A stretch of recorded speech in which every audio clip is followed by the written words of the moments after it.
The rain was falling hard when Kang Do-yun drove his old truck down the dirt road toward home. It was almost midnight, and he was tired. His hands were dirty with engine oil, and his back hurt from working all day at the mechanic shop. But he smiled a little because he knew his daughter Nari was waiting for him. Do-yun was 38 years old.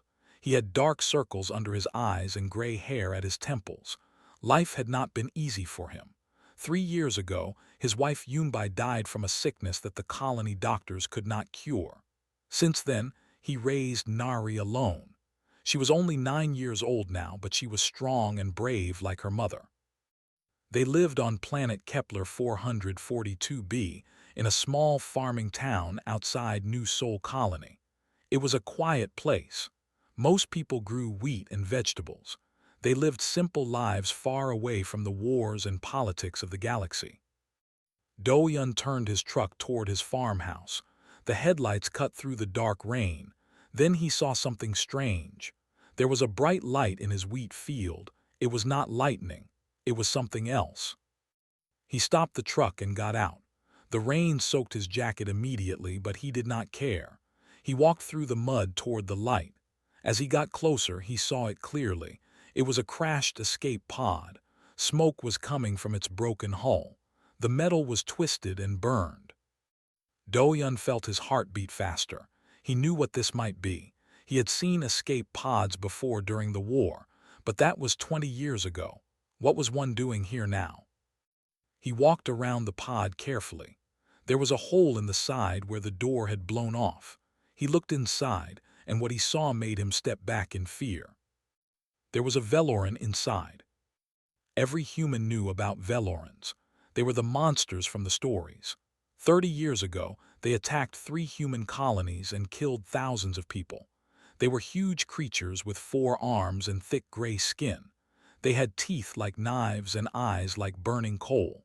The Galactic Authority still offered money for every Veloran captured or killed. But this Veloran was different from the ones in the stories. This one was enormous, but not in a strong way. It was fat, extremely fat. Its body was so large that it filled the entire pod. It had sores on its skin and scars on its arms. Its breathing was weak and painful. It could barely move. Do-yun stood in the rain, staring at it. He did not know what to do. His first thought was to call the authorities. They would come and take it away. He might even get the bounty money. That money could help him and Nari for years. But then the creature opened its eyes. They were not the burning coal eyes from the stories. They were tired eyes, scared eyes, the eyes of something that had suffered for a very long time. The Veloran saw Do-yun and immediately raised its 4 arms, but it was not attacking. It was surrendering. Its arms were shaking. Its voice was weak and broken. "Please," it said in the common galactic language. "Please don't hurt me. I can't walk. I can't even stand anymore. Please."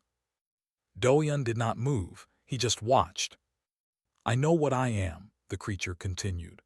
"I know what my kind did, but I am not a soldier. I was never a soldier. I was a slave, a pet. Please, I just want to die in peace. Not in a cage, please." Tears were falling from the Veloran's eyes. Do-yun had never seen an alien cry before. He did not even know they could cry. "What happened to you?" he asked. His voice was quiet. The Veloran took a shaky breath. "My name does not matter. I was owned by a warlord named Grath. He kept me as a trophy. For 15 years he fed me until I could not move. He showed me to his guests like a prize. 'Look at my pet,' he would say. 'Look how fat and helpless it is.' I was his symbol of power." Do-yun felt sick. He had heard of cruel things in the galaxy, but this was something else. "How did you escape?" he asked. "There was a battle. His ship was attacked. In the chaos, someone opened my cage. I do not know who. I crawled to this pod and launched it. The pod was damaged. It brought me here." The Veloran closed its eyes. "I will die soon. I know this. My body is broken. I just wanted to see the stars one more time as a free creature." Do-yun stood in the rain for a long time. He thought about calling the authorities. He thought about the bounty money. He thought about all the humans who died because of Velorans. But then he thought about Nari. He thought about what his wife Yunbai would say. She always told him that the measure of a person was not how they treated their friends, but how they treated their enemies. This was not an enemy, this was a victim. Do-yun took out his phone, but he did not call the authorities. He called his sister-in-law, Yuna. She was a nurse at the colony hospital. "Yuna," he said when she answered, "I need your help. Come to my farm, bring medical supplies, as much as you can carry." "Do-yun, what happened? Is Nari okay?" "Nari is fine. I found someone who needs help. I cannot explain on the phone, just come, please." He ended the call and looked at the Veloran. It was watching him with confusion in its eyes. "What are you doing?" it asked. "I'm helping you," Do-yun said simply. "Why, I am your enemy. My kind killed your kind." Do-yun shook his head. "You did not kill anyone. You were a prisoner, and I am not going to let you die in my wheat field." He went back to his truck and got a large blanket. He returned to the pod and covered the Veloran with it. The creature flinched at his touch, as if expecting pain. But when it felt the warmth of the blanket, it began to cry again. "I do not understand humans," it whispered. "That is okay," Do-yun said. "Sometimes I do not understand us either." 20 minutes later, Yuna arrived in her car. She was a small woman with sharp eyes and quick hands. When she saw the Veloran, her face went pale, but she did not run. She looked at Do-yun, then at the creature, then back at Do-yun. "You are crazy," she said. "Probably," he agreed. "This could get us all killed." "I know." Yuna sighed deeply, then she opened her medical bag. "Well, let us see what we can do." They worked together in the rain, treating the Veloran's wounds and checking its vital signs. Do-yun used his truck to tow the escape pod into his barn, hiding it from view. By the time they were finished, the sun was starting to rise. Nari woke up and came outside. She saw the Veloran in the barn and stopped. Her eyes went wide, but she did not scream. She did not run. "Daddy," she said, "what is that?" Do-yun knelt down beside his daughter. "She is someone who needs our help. She was hurt very badly. She has no family, no home, and nowhere to go." Nari looked at the Veloran for a long moment. Then she looked at her father. "Does she have a name?" The Veloran, who was listening, spoke weakly. "I have not had a name for 15 years. My master called me Pet." Nari thought about this, then she smiled. "I will call you Bomi," she said. "It means spring, because spring is when things start to get better." The Veloran stared at the small human child. Something changed in its eyes, something that looked like hope. "Bomi," it repeated, "I like that name."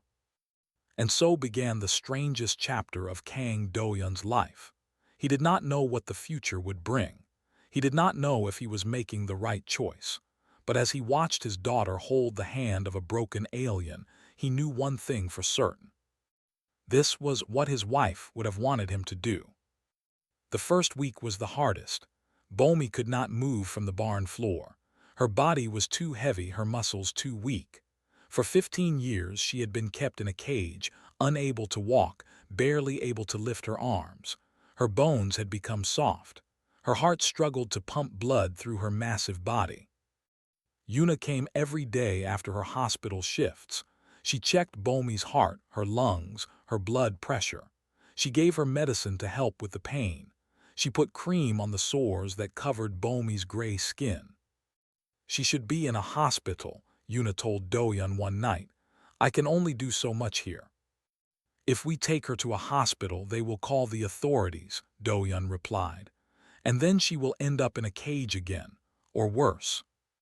Yuna could not argue with that, so she kept coming, bringing more supplies, doing what she could. Do-yun worked harder than he ever had before. Every morning he woke up at 4 o'clock. He went to the barn and talked to Bomi while she ate her breakfast. Then he went to his mechanic's shop and worked until evening. After that, he came home, spent time with Nari, and then worked on building equipment to help Bomi move. He used parts from the crashed escape pod and old machines from his shop. He welded metal frames together. He attached wheels and handles. He created a mobility system that could support Bomi's weight and help her stand. It took him 3 weeks to finish it. When he showed it to Bomi, she stared at it for a long time. It was a large metal frame on wheels, with straps and supports for her body. There were handles she could hold and bars she could push against. "What is this?" she asked.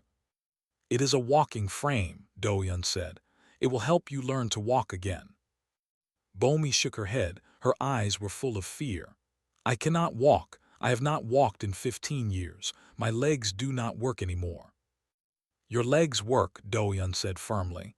"They are just weak. We will make them strong again." "You do not understand.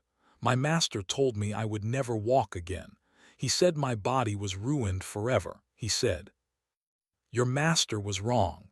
Doyun's voice was hard. "He wanted you to believe that. He wanted you to feel hopeless, but he is not here anymore, and I am telling you that you can walk." Bomi started to cry. She cried often, sometimes because of pain, sometimes because of memories, sometimes because she could not understand why these humans were helping her. Nari came into the barn. She was carrying a piece of paper. On it, she had drawn a picture with crayons. It showed Bomi standing up, walking beside Nari and Doyun. There were flowers around them and a big yellow sun in the sky. "This is you in the future," Nari said, holding up the picture. "See, you are walking with us. We are going to the flower field behind the house. Mommy used to take me there before she got sick." Bomi took the picture with her 4 hands. She looked at it for a long time. Her tears fell on the paper. "You really believe I can do this?" she whispered. "I know you can," Nari said simply. "Daddy fixed our broken tractor last year. Everyone said it was impossible, but Daddy fixed it anyway. He can fix anything." Doyun smiled at his daughter. Then he looked at Bomi. "We start tomorrow," he said. 4 in the morning I will be here." And so they began. The first day was terrible. Bomi could not even get into the walking frame. Her arms were not strong enough to lift herself. Doyun had to use a system of ropes and pulleys to raise her body. It took an hour just to get her into position. By the time she was standing in the frame, she was exhausted. "Now try to take 1 step," Doyun said. Bomi tried. Her legs shook. Her whole body trembled. She pushed with all her strength, but nothing happened. Her feet would not move. "I cannot do it," she gasped. "I told you I cannot do it." "You will do it," Doyun said. "Not today, but someday. We just need to keep trying." They tried every day for 2 weeks. Every morning at 4 o'clock, Doyun helped Bomi into the walking frame. Every morning she tried to take a step. Every morning she failed. But something was changing. Her legs were getting a little stronger. Her arms could lift more weight. The sores on her skin were healing. She was eating better food now, vegetables and proteins instead of the cheap feed her master had given her. On the 15th day, something amazing happened. Bomi was in the walking frame as usual. Doyun was standing beside her. Nari was watching from the barn door, wrapped in a blanket because the morning was cold. Bomi pushed her right leg forward. Her body shook. Sweat covered her face. And then slowly, incredibly, her foot moved, just a few inches, but it moved. "I did it," Bomi whispered. She could not believe it. "I moved. I took a step. I actually took a step." Nari screamed with joy and ran forward. "You did it, Bomi. You did it." Doyun was smiling. It was the first real smile he had felt since his wife died. "I told you," he said. "Now let us try the other foot." From that day, Bomi improved quickly. 1 step became 2. 2 became 5. 5 became 10. Her body was still huge and weak, but it was getting stronger every day. Yuna was amazed by the progress. "This should not be possible," she said one evening, checking Bomi's vital signs. "According to medical science, her muscles should be permanently damaged. She should not be able to walk ever again. Maybe medical science does not know everything, Do-yun said. Or maybe humans are just very stubborn, Yuna replied with a small smile. As the weeks passed, Bomi started to change in other ways too. She talked more. She laughed sometimes. She asked questions about human life, about the colony, about Earth, about everything. Nari became her teacher. The little girl spent hours in the barn after school, teaching Bomi human games. They played cards together. They drew pictures together. Nari taught Bomi human songs and Bomi taught Nari Veloran lullabies. One evening, Bomi asked a question she had wanted to ask for a long time. Do-yun, she said, why do you help me? I understand that you are a kind person, but I am a Veloran. My kind killed many humans. Your people have every reason to hate me. Yet you wake up at 4 in the morning every day to help me walk. Why? Do-yun was quiet for a moment. He was working on improving the walking frame, adding new supports. When my wife was sick, he said finally, many people told me to give up. They said she was going to die anyway. They said I was wasting my time and money, but I did not give up. I stayed with her until the end. I held her hand when she took her last breath. He looked at Bomi. I could not save her. I tried everything, but I could not save her. That pain never goes away. But you, Bomi, you I can save, and maybe saving you is a way of honoring her memory. Bomi was silent. Also, Do-yun continued, my daughter needs to see that people can be more than their worst moments. The galaxy teaches children that Velorans are monsters, but you are not a monster. You are a person who was hurt very badly. If Nari grows up understanding that, then she will be a better person than most people in this galaxy. Bomi looked at Nari, who was sleeping in a corner of the barn, wrapped in her blanket. The little girl had insisted on staying late to keep Bomi company. Your daughter is a good child, Bomi said. She will grow up to be a good person, because she has a good father. Do-yun shook his head. I am just a mechanic who fixes broken things. Right now, you are the broken thing I am fixing. For the first time, Bomi laughed. It was a strange sound, like rocks rolling down a hill, but it was a real laugh. You are a strange human, Kang Do-yun, she said. So I have been told, he replied. That night when Do-yun carried Nari to bed, he felt something he had not felt in a long time. He felt hope. Maybe he was doing something crazy. Maybe the whole colony would turn against him if they found out. Maybe everything would fall apart. But for now, in this moment, he felt like he was doing something right, something his wife would be proud of. And that was enough. It was impossible to keep a secret in a small town. Do-yun knew this, but he had hoped for more time. He got 3 months, then everything changed. It started with Old Man Tiwu. He was Do-yun's neighbor, a farmer who had lived in the colony for 40 years. One morning, he came to borrow a tool and saw Bomi through the open barn door. She was practicing walking with her frame, taking slow steps across the floor. Tiwu dropped his coffee cup. It shattered on the ground. His face went white with fear, then red with anger. What is that thing doing on your property? He demanded. Do-yun tried to explain. He told Tiwu about finding the crashed pod, about Bomi's condition, about her years of slavery. He asked Tiwu to keep the secret. Tiwu did not listen. By noon, everyone in town knew. By evening, people were gathering outside Do-yun's farm. The crowd was angry. Many of them had lost family members in the Veloran attacks 30 years ago. They remembered the stories of destruction. They remembered the fear. And now there was a Veloran living among them. Do-yun stood on his porch facing them. Nari was inside the house with Yuna. Bomi was hiding in the barn, terrified.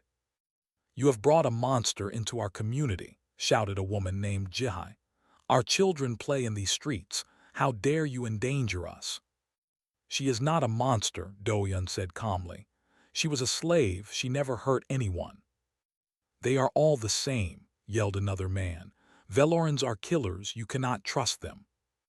Have any of you actually spoken to her? Do-yun asked. Have any of you looked into her eyes and seen what she has suffered? Nobody answered. A local politician arrived. His name was Assemblyman Minyu. He was a tall man with expensive clothes and a cold smile. He pushed through the crowd and stood in front of Do-yun. Kang Do-yun, he said loudly, so everyone could hear, you are harboring an enemy of humanity. The law requires you to report all Veloran sightings to the authorities. You have broken this law. I am giving you 24 hours to turn over the creature, or I will have you arrested. She is not a creature, Do-yun replied. Her name is Bomi. It does not have a name, Minyu snapped. It is a Veloran, a beast, and you will give it to us. That night someone threw a rock through Nari's bedroom window. The glass shattered over her bed. If she had been sleeping there, she would have been hurt badly. But she was in the barn with Bomi, so she was safe. Do-yun cleaned up the glass in silence. His hands were shaking, not from fear but from anger. These were his neighbors, people he had known for years, people he had helped repair their tractors and machines. And now they were attacking his home, threatening his daughter. Yuna came to check on them. Her face was worried. This is getting dangerous, Do-yun, she said. Maybe we should reconsider. Reconsider what? Giving Bomi to people who will put her in a cage or kill her. I am thinking about Nari. She is just a child. Do-yun looked at his daughter. Nari was sitting with Bomi in the barn, reading her a story from a picture book. She was not scared. She was not angry. She simply wanted to help her friend. Nari understands better than all of them, Do-yun said quietly. I am not going to teach her that it is okay to abandon people when things get difficult. The next few days were terrible. More people joined the protests outside Do-yun's farm. They held signs that said things like "No monsters here" and "Protect our children." Local news broadcasts ran stories about the situation, calling Do-yun the man who shelters humanity's enemy. Minyu gave speeches at town meetings. He talked about the danger of Velorans. He talked about the need to maintain purity in human colonies. He never mentioned that Bomi was a former slave. He never mentioned her condition. He only talked about fear and hatred. But not everyone agreed with him. On the fourth day of the protests, an old woman pushed through the crowd. Her name was Grandmother Sujin. She was 80 years old with white hair and wrinkled hands. Everyone in town knew her. Everyone respected her. And everyone knew that she had lost her only son in the Veloran attacks 30 years ago. Let me through, she demanded. I want to see this creature. Do-yun hesitated. Then he opened the gate and led Sujin to the barn. Bomi was sitting in a corner trying to make herself small. When she saw Sujin, she immediately raised her arms in surrender. Her voice was full of fear and shame. I am sorry, Bomi said. I am sorry for what my kind did. I am sorry for your losses. I never fought in any war. I never killed anyone. But I am still sorry. I am sorry that I was born a Veloran. I am sorry that my existence causes you pain. Sujin stood still for a long moment. She looked at Bomi's scarred body, her healing sores, her frightened eyes. She saw the walking frame that Do-yun had built. She saw the drawings that Nari had taped to the barn walls, pictures of Bomi walking, running, dancing under the sun. Finally she spoke. My son was 23 years old when he died. He was a soldier. He fought to protect our colony. He was brave and good. Her voice was shaking. For 30 years I have hated Velorans. Every night I dreamed of revenge. I imagined finding them and hurting them like they hurt us. Bomi lowered her head. Tears were falling from her eyes. But you, Sujin continued, you are not the ones who killed my son. You are not a soldier. You are not a warrior. You are just a broken creature who was tortured by her own people. She walked forward slowly, her old bones creaking. Then she did something no one expected. She reached out and touched Bomi's hand. My son would not want me to hate someone like you, Sujin said. He was kind. He believed in second chances. so I will honor his memory by being kind too." Bomi was sobbing now. Her whole body was shaking. "I do not deserve your kindness," she whispered. "Maybe not," Sujin replied.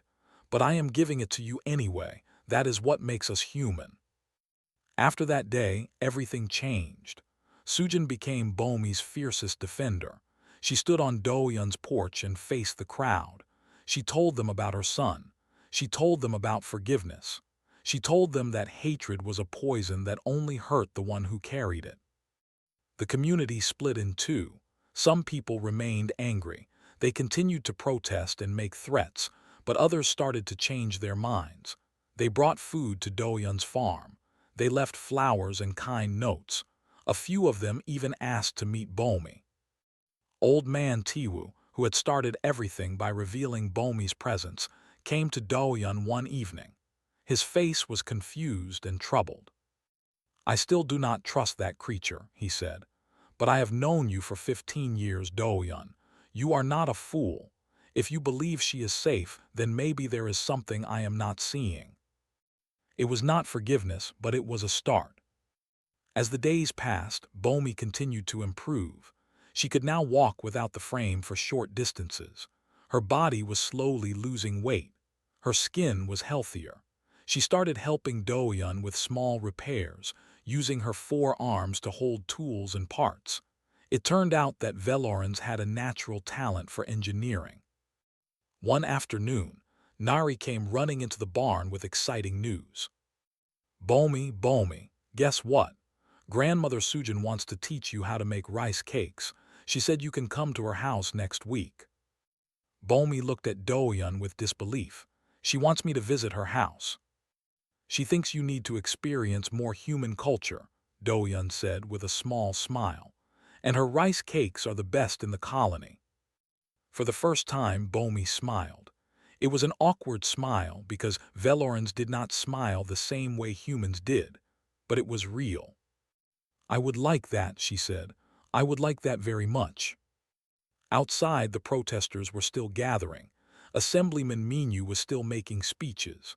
The danger had not passed, but inside the barn, a Veloran was learning to smile. And maybe that was a kind of victory too. The morning started like any other. Do-yeon was drinking his coffee on the porch. Nari was getting ready for school. Bomi was in the barn, practicing her walking exercises. The sun was rising over the wheat fields, painting the sky orange and pink. Then the emergency siren started. Every screen in the colony lit up with the same message. A Veloran warship had entered the system. It was heading toward their planet. Everyone was ordered to stay indoors and await further instructions. Do-yeon ran to the barn. Bomi was standing frozen, her 4 arms wrapped around herself. Her eyes were wide with terror. "They found me," she whispered. "Grath found me. He sent them to bring me back." "Who is Grath?" Do-yeon asked. "My former master, the warlord. He must have tracked my escape pod." Bomi's voice was shaking. "You need to give me to them. If you do not, they will destroy everything. They will kill everyone. Please, Do-yeon, I am not worth it."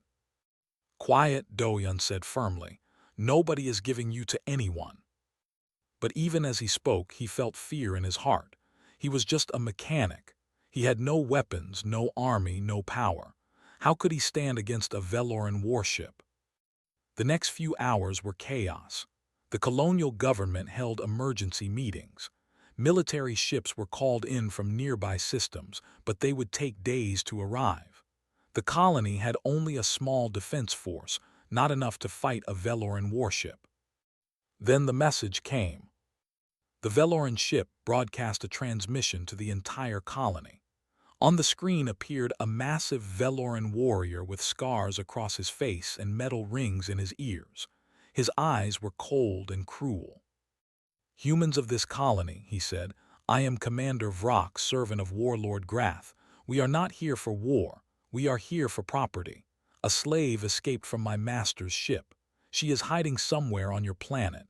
Return her to us and we will leave peacefully. Refuse and we will take her by force.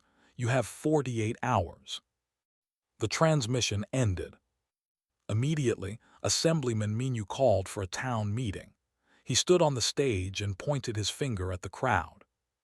"We know where the slave is," he shouted. "Kang Do-yun has been hiding her.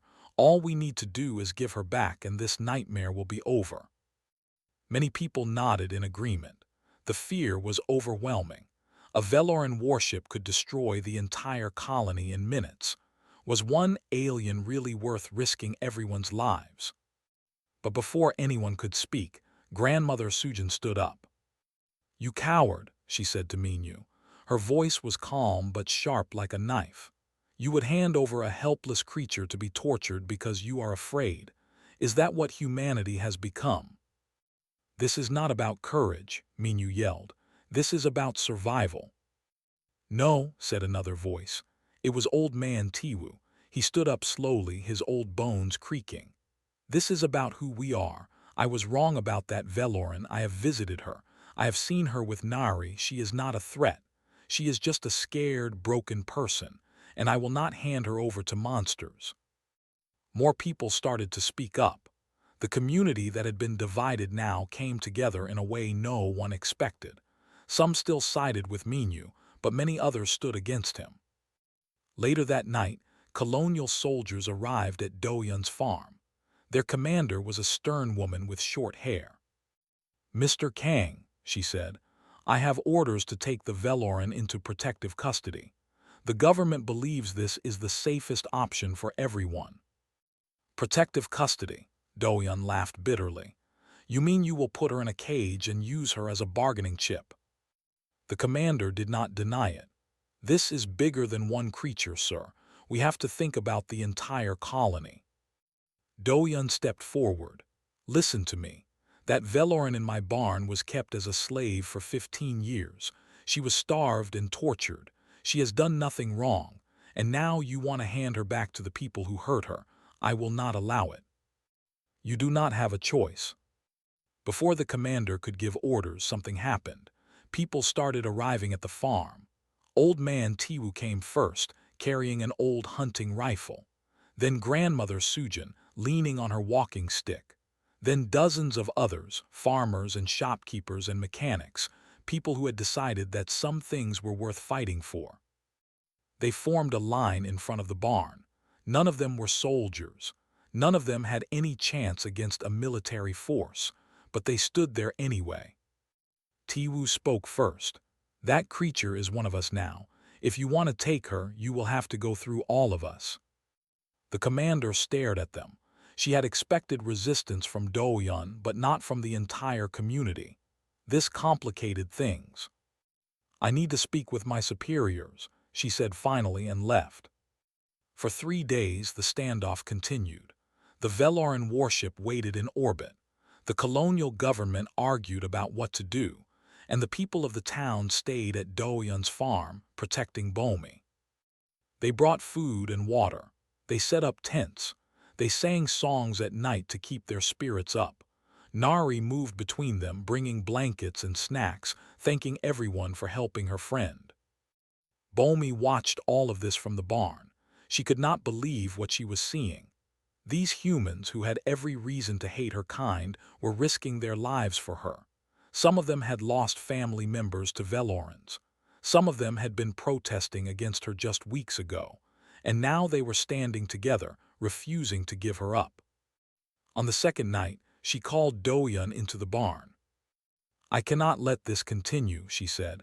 "These people will die because of me. The hunters will come. They will destroy everything. I need to surrender." "No," Do-yun said. "Please, I am not worth this. I am just one person. These are hundreds of lives." "You are worth it." Do-yun took her hand. "Bomi, listen to me. This is not just about you anymore. This is about who we are as a people. If we give you up, we are saying that we will abandon anyone when things get dangerous. We are saying that our values mean nothing when we are scared. These people out there, they are fighting for something bigger than one life. They are fighting for their souls." Bomi was crying. "I do not deserve this." "Maybe not, but we are giving it to you anyway. That is what makes us human." On the third day, Do-yun made a decision. He recorded a message and broadcast it directly to the Veloran warship. "Commander Vrak," he said, "my name is Kang Do-yun. I am the human who has been protecting your master's former slave. She is under our protection now. If you want her, you will have to attack a human settlement. And then you will have to explain to the Galactic Council why you started a war over one worthless slave." He paused, letting his words sink in. "Your master does not care about her. She was just a trophy to him. She is not worth a diplomatic incident. She is not worth the attention of the Galactic Council. So go home. Mark her as dead in your records, and tell your master that humanity sends its regards." The message ended. For 12 hours, nothing happened. The warship stayed in orbit. The people held their breath. Do-yun watched the sky, wondering if he had just doomed everyone he loved. Then the warship turned around and left. No attack, no demands, no response at all. They simply left. The cheers that erupted across the colony could be heard for miles. People hugged each other and cried with relief. Nari ran to Bomi and threw her arms around her. "They are gone. You are safe. You are safe." Bomi held the little girl and wept. For the first time in 15 years, she felt truly free. Do-yun stood on his porch, watching his community celebrate. Old man Tiwu came and stood beside him. "That was a crazy thing you did," Tiwu said. "Sending that message. It could have gotten us all killed." "I know," Do-yun replied. "But it worked." "It did." Tiwu nodded slowly. "You know, when I first saw that creature in your barn, I thought you were a fool. Now I think you might be the bravest person I have ever met." Do-yun shook his head. "I am not brave. I was terrified the whole time, but my wife once told me that courage is not the absence of fear. It is doing the right thing even when you are afraid." Tiwu patted Do-yun's shoulder. "Your wife was a wise woman." "Yes," Do-yun said softly, watching Nari and Bomi dance together in the yard. "She really was." 1 year had passed since the warship left. The wheat fields were golden under the autumn sun. The air was cool and smelled like harvest, and everything had changed. Do-yun was working in his mechanic's shop, but he was not alone anymore. Beside him stood Bomi, holding 4 different tools in her 4 hands, adjusting the engine of a farming tractor with incredible precision. She looked completely different now. A year of proper nutrition, exercise, and care had transformed her body. She was still large, as all Velorans were, but she was strong now, not weak. Her gray skin was smooth and healthy. Her eyes were bright and clear. She moved with confidence, not fear. The walking frame that Do-yun had built was now displayed on the wall of the shop, a reminder of how far she had come. "The compression system is damaged," Bomi said, examining the engine. "But I think I can build a new one. I have been working on a design that is more efficient than the standard model." "Show me," Do-yun said. Bomi pulled out a piece of paper covered with detailed drawings and calculations. Velorans, it turned out, were natural engineers. Their minds could understand complex machines in ways that humans struggled with. In the past year, Bomi had revolutionized Do-yun's shop. She had designed new tools, improved old machines, and created solutions that nobody had thought of before. Business was booming.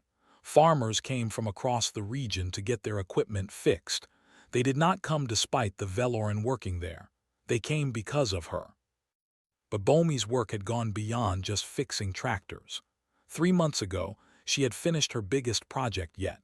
She had designed a new water filtration system that could turn dirty groundwater into pure drinking water. It was simple, cheap, and easy to build. The colonial government had installed it in 5 villages so far, providing clean water to thousands of people. "You have a gift," Do-yun told her one day. "You should be proud." Bomi shook her head. "I am just using what I have to help people, the way you helped me." In the evenings, the farm was always busy. Neighbors came over for dinners. Grandmother Sujin brought her famous rice cakes. Old man Tiwu played chess with Bomi. though he never won because Velorans could think 5 moves ahead. Yuna came every week to check on everyone's health, though Bomi hardly needed medical care anymore. Nari had grown too. She was 10 years old now, taller and smarter. She was the top student in her class, and everyone knew she had the kindest heart in the whole school. When other children were afraid of things, Nari always reminded them of Bomi. "My Aunt Bomi was the scariest thing in the galaxy to everyone," she would say. "But she turned out to be the nicest person I know. So maybe the thing you are scared of is not so scary either." Yes, Nari called her Aunt Bomi now, because 6 months ago something official had happened. The colonial government had created a new law. It was called the Refugee Protection Act. It allowed non-human beings who had been enslaved or persecuted to apply for permanent residency and legal protection. Many politicians had opposed it, including Assemblyman Minyu, but public opinion had changed after the standoff at Doyun's farm. People saw how the community had stood together. They saw how Bomi had contributed to society, and they started to question their old beliefs. The law passed by a narrow margin, and Bomi became the first person to benefit from it. She stood in the government office, raising her right hands to take the oath. Doyun was beside her, acting as her sponsor. Nari was holding a small bouquet of flowers. Grandmother Sujin was crying happy tears. "I hereby declare," the official said, "that you are now a legal resident of the Kepler 442b colony, with all rights and protections that come with this status.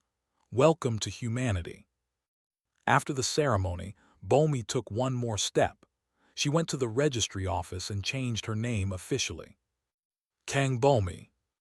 Doyun's family name, his sister, his daughter's aunt. "Are you sure about this?" Doyun asked. "I have never been more sure of anything," Bomi replied. "You gave me life. You gave me hope. The least I can do is carry your name." Now, 1 year after the warship left, the colony celebrated a special anniversary. Not a government holiday, but a community tradition that had started naturally. They called it Reunion Day, the day when the people stood together to protect one of their own. The celebration was held in the town square. There was food and music and dancing. Children ran around playing games. Old people sat and talked about the old days. And in the center of it all was Bomi, surrounded by humans who had once feared her and now called her friend. Doyun watched from the edge of the square. He was holding a cup of warm tea. The evening was cool, and the stars were coming out. He could see the same stars that Bomi had dreamed of seeing when she was a slave. Nari came running up to him. "Daddy, come dance with us. Bomi is teaching everyone a Veloran dance."